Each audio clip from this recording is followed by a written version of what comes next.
Pluie, arche et arc-en-ciel. L'obéissance à Dieu apporte de grandes bénédictions.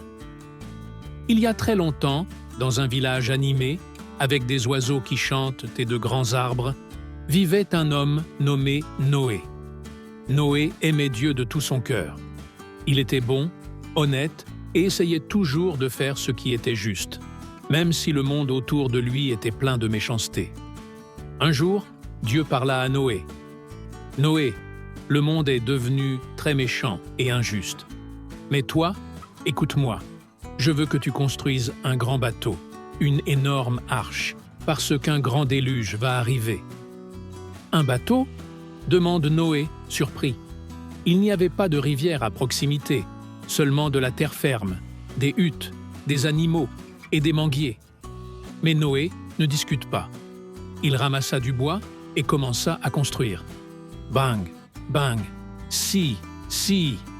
Les villageois regardent et rient. « Regardez, Noé, disent-ils en riant.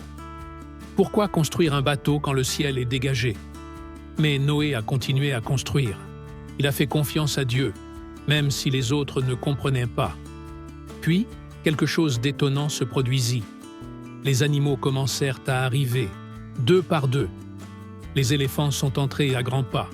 Les singes jacassent sur les branches des arbres. Les girafes ont tendu le cou pour voir. Même de minuscules fourmis sont entrées dans l'arche. Noé, sa femme, ses fils et leurs épouses montent à bord. Et puis, des nuages noirs sont apparus. Le vent hurle. La pluie se mit à tomber. Des gouttes d'eau, puis des gouttes d'eau. Il pleut, et il pleut pendant 40 jours et 40 nuits. Les rivières débordent, les arbres se balancent et l'eau recouvre la terre. Mais à l'intérieur de l'arche, Noé et sa famille sont en sécurité. Les animaux sont au sec et nourris.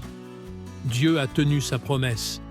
Lorsque la pluie s'est enfin arrêtée, le soleil a refait son apparition. L'arche flottait doucement sur l'eau. Un jour, elle atterrit au sommet d'une haute montagne. Noé envoya une colombe.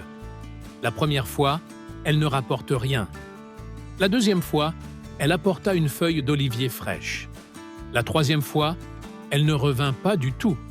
Cela signifie qu'elle a trouvé la terre ferme. Noé et sa famille sortirent bientôt de l'arche. La terre était fraîche et propre. Les animaux s'étirent et courent librement. Puis, un arc-en-ciel lumineux s'étendit dans le ciel comme un sourire de Dieu. Cet arc-en-ciel, dit Dieu, est ma promesse. Je n'inonderai plus jamais la terre entière. Morale de l'histoire. Même si les autres ne comprennent pas, obéir à Dieu apporte sécurité et bénédiction. Comme Noé, nous pouvons faire confiance à Dieu, faire ce qui est juste et savoir que ses promesses sont toujours vraies.